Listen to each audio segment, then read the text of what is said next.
Okay. Hey guys. So now moving onward to evaluations. Just to get started with why evaluations matter. We have, how do we know whether or not large language models work? The only reason we know that they're effective and as we train them, the only reason we know that they're actually getting better is due to these evaluations that we run them against. So, sorry, I'm just gonna start streaming, using one for that help. Alright, so is the mic picking you up? Oh, no, it shouldn't have. You can unmute on your end and then just Yeah. I'll mute myself. It's on the top.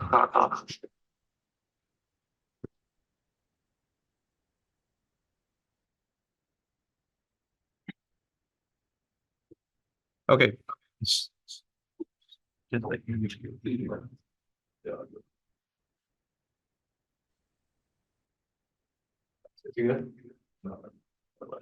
okay, so The audio is already muted. Okay, what? How's it making noise?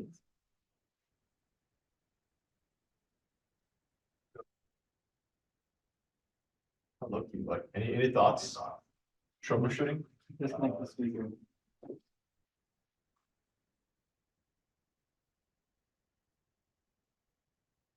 Hello.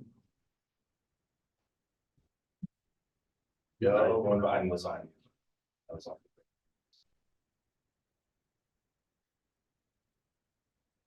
Yeah. Oh, wait. Yeah, same.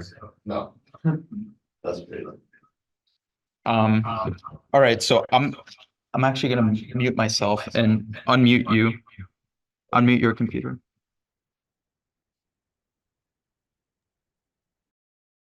Testing. Okay, that's good. So evaluations, why do they matter? That's evaluations is how we're gonna determine when we're training these models, whether or not they're actually improving. And figuring out evaluations is becoming increasingly more difficult as the models get more powerful. So I'm thinking of the purpose of the workshop that I'm going to be conducting, the second half, is to provide some context into what are some of the former evaluations that we used to use when we were training large language models prior to ChatGPT and basically the tsunami that has happened over the past year and some. So to begin, I wanted to play this video as motivation for why you should focus on evaluations. And for context, the person speaking here is Ilya Sotskover, which is a co-founder and chief, sorry. Yeah.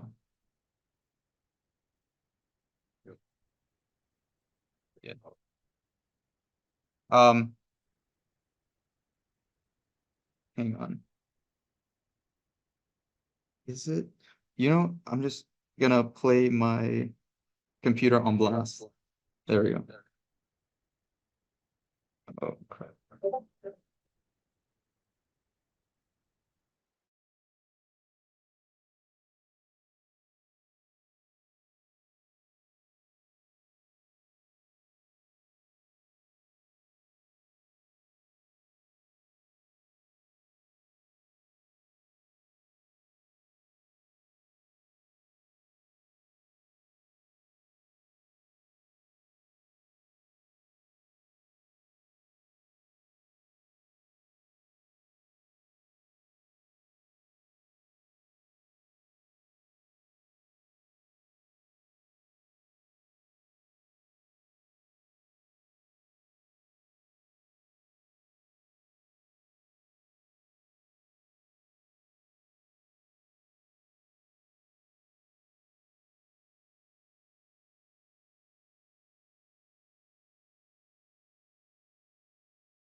That's Ilias Sutskever.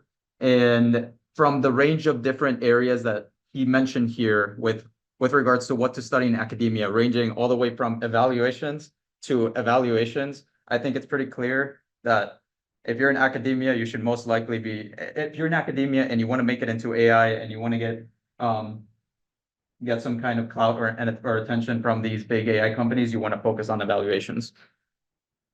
So moving forward onto the notebook, we're going to begin with symbolic evaluations. Symbolic / analytical evaluation.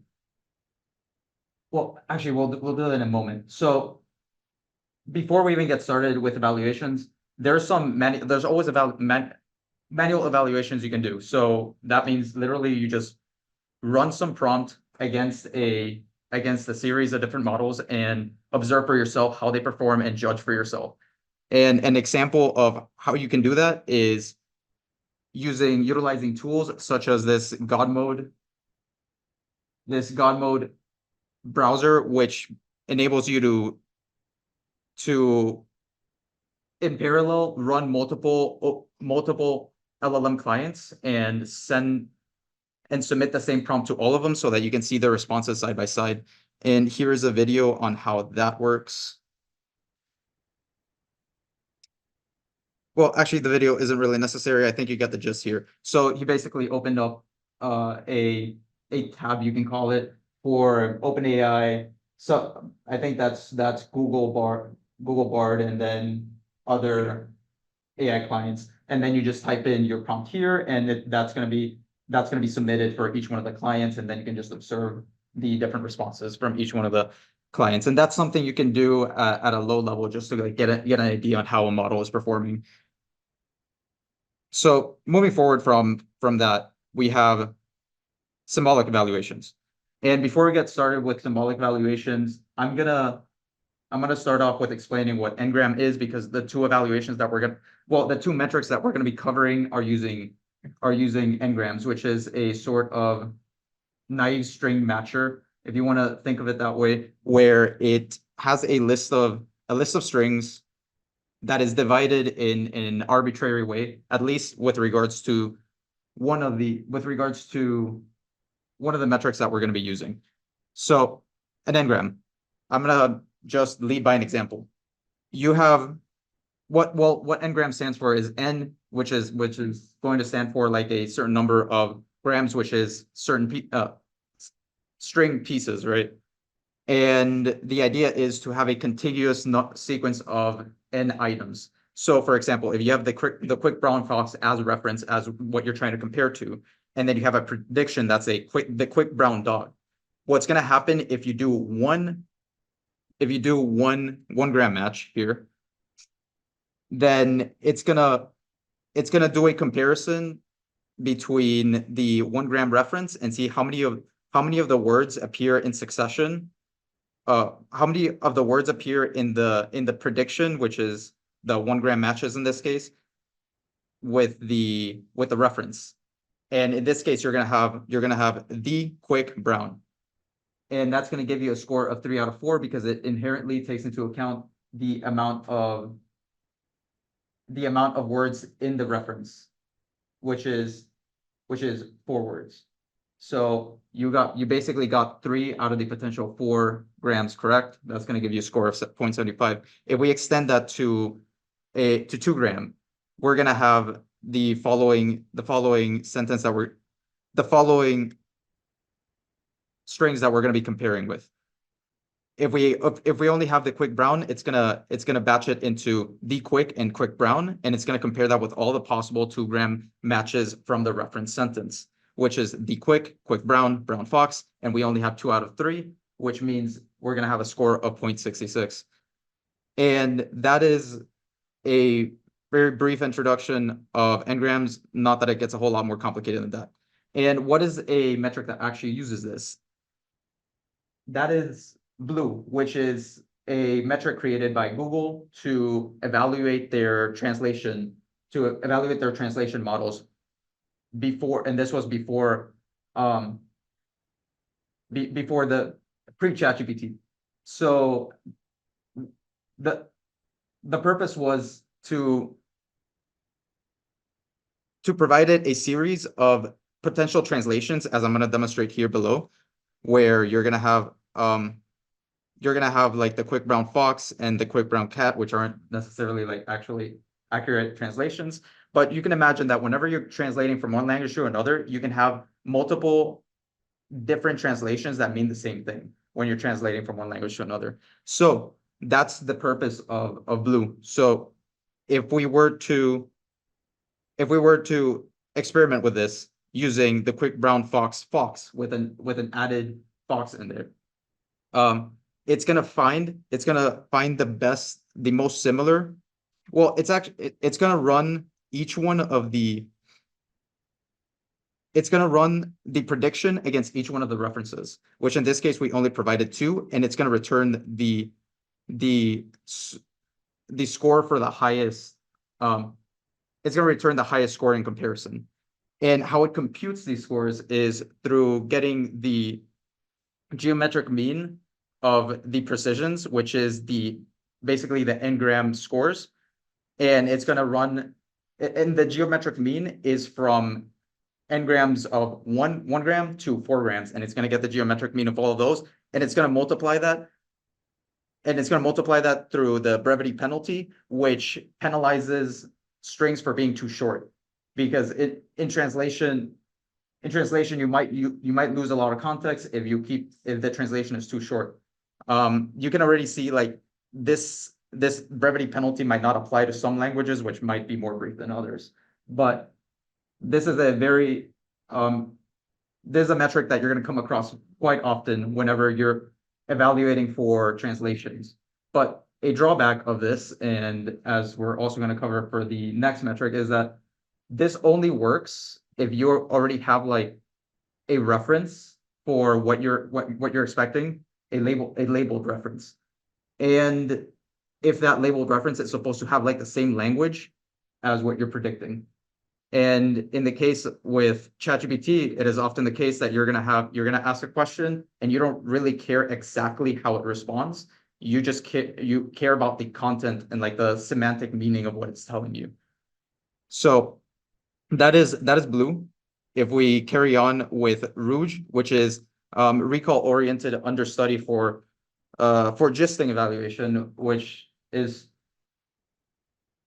a complex way of saying that it is judging how well it basically summarizes a response according to recall of the actual symbols that appear on the original reference content. So this one in particular this metric is used for summarization. And that was another task pre-ChatGPT where you would train a specific model to do this specific task of summarization. And you would use this model, and it also uses n-grams to compute how effective the model is functioning. So these are only 2 of the multiple metrics that you could use if you want to evaluate large language models. But as I already mentioned, the big drawback is that one is you don't really care about the symbolic response. You care about the semantic what the model is conveying. So nowadays, if you look at the papers that are covering large language models, you're most likely not going to see any of these analytic evaluations because they're not sufficient to really capture how effective these instruction tuning models are. And what you're going to see instead are the things that are labeled here at the column level, where you have bulk Q, PIQA, Hello Swag, all the way to MMLU. And those are the 2 things that we're going to be covering. Now, why is Hella highlighted? Because I wanted to find where the benchmark was, and I figured it is very unlikely that the paper was going to mention Hella outside of the actual benchmark. So that's a very quick way to get to like the benchmark. That's a kind of a tangent. But yeah, we're going to be covering Hello Swag and MMLU for semantic evaluations. So what is MMLU? It's a massive multitask language understanding data set that models use to have like a basis to compare themselves to other models. And in their paper, which is here, if you want to take a look at it, we actually won't do that, but we are going to take a look at the data set from Hugging Face. And in the Hugging Face data set, you see how this is structured, where you basically have an input and a series of multiple choice questions, which the model then needs to return a response on what is the correct response. So you're basically giving the model a multiple choice assessment, and based off of that, you judge how effective the model is. And these questions range from a variety of subjects that are illustrated in this graph, where there's some interesting insights to take away from. And the two graphs here are for GPT-3, which is an older model, which is the precursor to 3.5 / ChatGPT. And then you have unfiltered QA, which is a model that is trained specifically to answer multiple choice questions. And they generally have like they generally have similar results.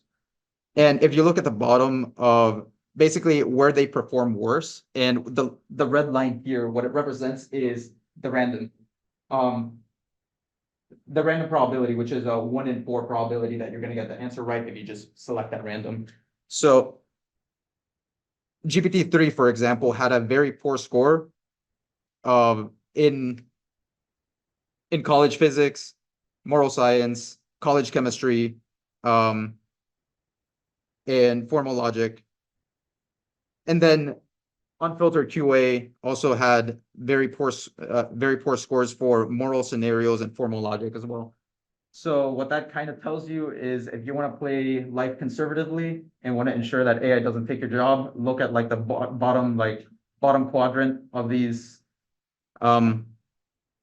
subject areas and select from there. So this is to demonstrate just how broad the evaluations are. It is the evaluations for large language models, whereas before it was only focusing on like specifically some summarization against some labels. Now it's looking at an entire domain and asking it to do some kind of logical reasoning as to like what a response is. So moving forward, we have HelloSwag, which, all right, this picture is kind of offset, but we have this HelloSwag. HelloSwag is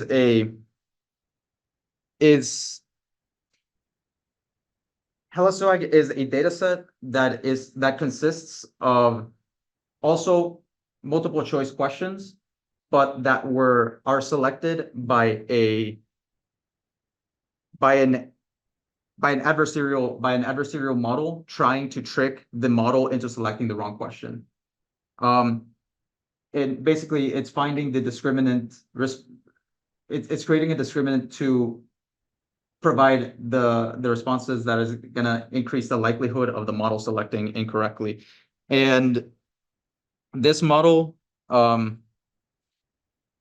it's somewhat, as you can tell from this example, it's trying to like play against the model's weaknesses and not necessarily like focusing primarily on what is like necessarily true. So for example, if we read the WikiHow, how to determine who has the right of way. So here's an example of a particular scenario. You come to a complete halt at a stop sign or red light. At a stop sign, come to a complete halt for about 2 seconds until a vehicle that has arrived. You clear that intersection. If you've stopped at a red light, proceed when the light has turned green. And then it gives you several different choices. And as you can tell, like the first option, A, doesn't really make a whole lot of sense, but it still has like a linguistic flow to it that might fool a model, where it says stop for no more than 2 seconds, meaning that whenever you're hitting a red light, as opposed to like stopping for at least 2 seconds, it just says no more, which means like if there's a car crossing, you're probably gonna crash and die. Or until the light turns yellow. Or a red light is a red light in front of you indicates that you should stop. So, very bad advice, but the model might get fooled by that. Now, if we move on to this, somewhat out of place, but here's a demonstration of an evaluation of how you can generate a data set without necessarily like having any kind of sophisticated system like a generative model creating the questions, or having to get your data from like some textbook, some college textbook, which is the approach that Empty Bench and Chatbot Arena is doing, where what they're doing is basically they're crowdsourcing their data set, where, for example, you enter some prompt here like, are you a human? You enter some prompt there with some incorrect vocabulary and some typos, and you can judge based on the responses which one is better. And based on your response here, you're basically providing inputs into a data set that can later be used to train a model. So this is a very brief question. I wouldn't expect it to take 3 paragraphs. So I'm going to go with the right one. And from here, you have Empty Bench, which is, well, Chatbot Arena together with Empty Bench are kind of working together to provide a better data set to evaluate models. So if we move on to Empty Bench, what Empty Bench is a system for evaluating how effectively a model responds to a multi-turn conversation. So if we look at the original paper, it gives a very clear example that we're going to be running through manually in a moment on how they actually evaluate the models. So they already have a data set, a multi-turn, a data set that consists of multi-turn prompt pairs that are of prompt pairs with multiple language models, where one specific language model is selected as the preferred one. So what they suggest in this paper is using an LLM to judge which model is better. So what we were doing before is we as humans were selecting which model performed better according to a certain prompt. What they're suggesting here, and what was kind of backed over here, is that there is a high degree of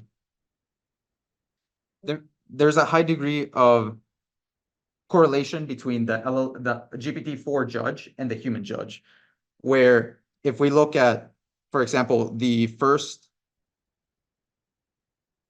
win rate, we will notice, well, let's look at the last win rate. We'll see that the human has like basically on par performance with the GPT-4 judge. And that this is just to justify that the LLM as a judge is equally as effective as a human judging whether or not a response is adequate. So provided that is true, you can then move forward and generate an evaluation and have an LLM evaluate other LLMs. So how they actually do that is demonstrated here on the page, where you add this huge system prompt instructing the model to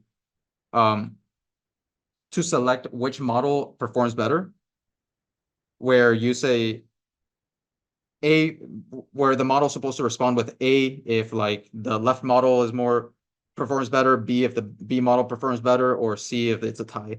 And it then injects the actual question. It injects a question and answer, and then another question and answer for a reference model. And then it does the same, but you're using the generated responses from the model you're actually evaluating, so that it's able to use the reference model as a point of comparison for the current model that you're evaluating.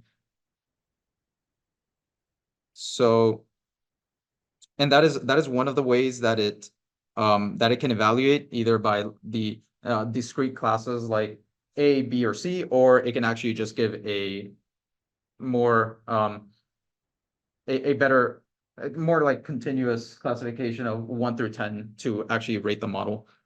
And it basically follows the same system for like prompt injection, with the only difference being that it's rating it from 1 to 10. So if we actually implement it here, we will basically load this, we'll load Mistral 7B instruct version 0.2. After we load that, we can run this example where it is asking to, where it's supposed to mimic somebody asking the model to generate an engaging travel post, travel blog about Hawaii, and it already contains reference answers on like what is considered to be a good response, so that the model can use that as reference. And then we prompt the model to generate a response according to the first question, which is compose an engaging travel blog.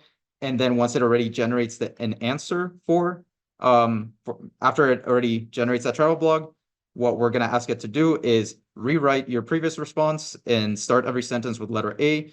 And then we're actually going to generate the response to that follow-up question. And whereas we could actually evaluate this analytically by just dividing it into sentences and checking whether the first letter at the start of each sentence starts with A.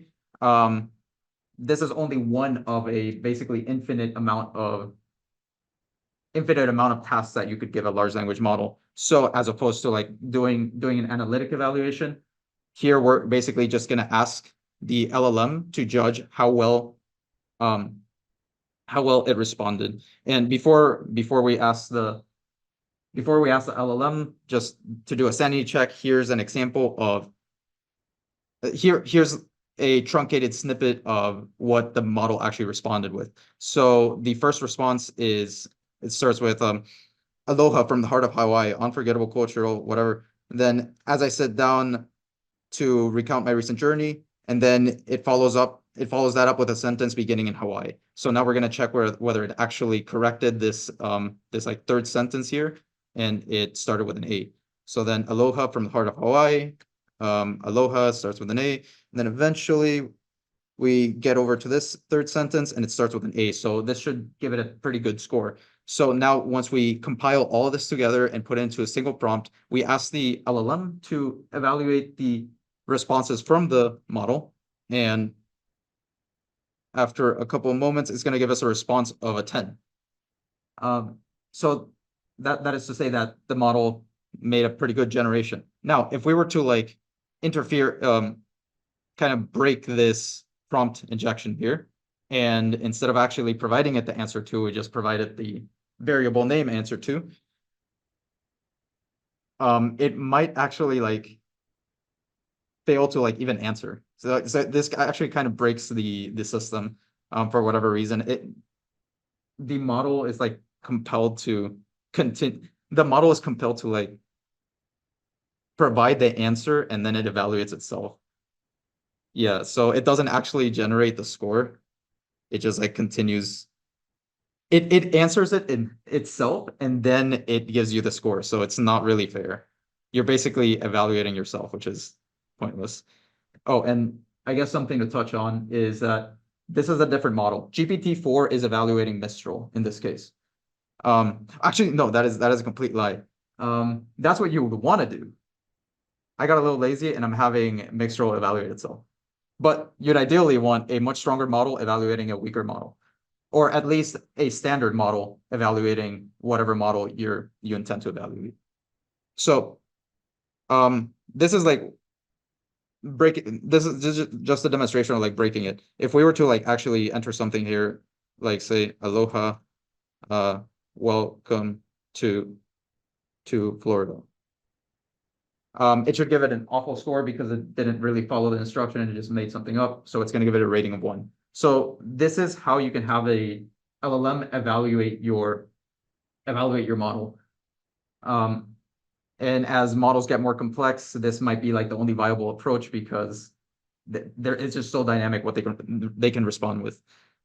So that basically wraps up my presentation. I did want to do a portion on how you can create your own evaluations, leveraging the Hugging Face tools, which is important whenever you're actually training your models, or if you want to evaluate someone else's model, because if you were to run this at scale, it's going to take a really long time and it's going to take a lot of compute. So if you leverage tools like batching, data collation, and parallelizing through the Hugging Face series of repositories, you can build a pretty robust pipeline for evaluating models. And to wrap things up, I kind of wanted to play a game where I wanted to test whether. Oh, okay. Well, before that. So what does the future look like for LLMs? Like, because we're already getting 70% on the evaluation I already demonstrated previously, where the LLMs are performing basically just on par with human beings. So what does the future look like? Well, here's an example. Gaia is a model that contains like, I don't know, 20 or 40 different questions, like period. That's all the questions that it asks, but they're really hard and they require the model to basically leverage tools, access the internet, evaluate through different modalities to basically carry out a very complex task. And an example of what that looks like is illustrated here, where if you actually know this, like I would imagine that you've either come across this question before, or you're really skilled in Googling and you get super lucky finding the exact content that you need, evaluating the image, doing more research. Like, it is a multi-step process. So what is the question? In NASA's astronomy picture of the day on 2006, January 21, 2 astronauts are visible, with one appearing much smaller than the other. As of August 2023, out of the astronauts in the NASA astronaut group that the smaller astronaut was a member of, which one spent the least time in space and how many minutes did he spend in space? So you can already see, like, there's like 3 parts to this question. One is being able to find the picture, identify the astronauts, be able to tell which one is the smaller one from the larger one, and then be able to find the information on how much time they've been in space, and then which one spent the least time in space, how many times did he spend in space, rounded to the nearest minute, exclude any astronauts who did not spend any time in space, give the last name of the astronaut separated from the number. So this is kind of just like prompt engineering to give it a good response. But you can already tell this is a multi-step process that the LLM needs to carry out, and it's gonna require some level of reasoning by the model because it could already have this information in its training data. So the idea here is that we're basically going to be evaluating against our own human performance, because even for us humans, figuring that out is really tough. So that basically concludes my presentation. I did want to do a portion on where we would like actually see if we're smarter than Mistral, but I think I might just like leave it in the notebook, where you guys can test for yourselves if you're smarter than a 7 billion parameter model. But yeah, if there's any questions, please feel free to let me know. And that's it.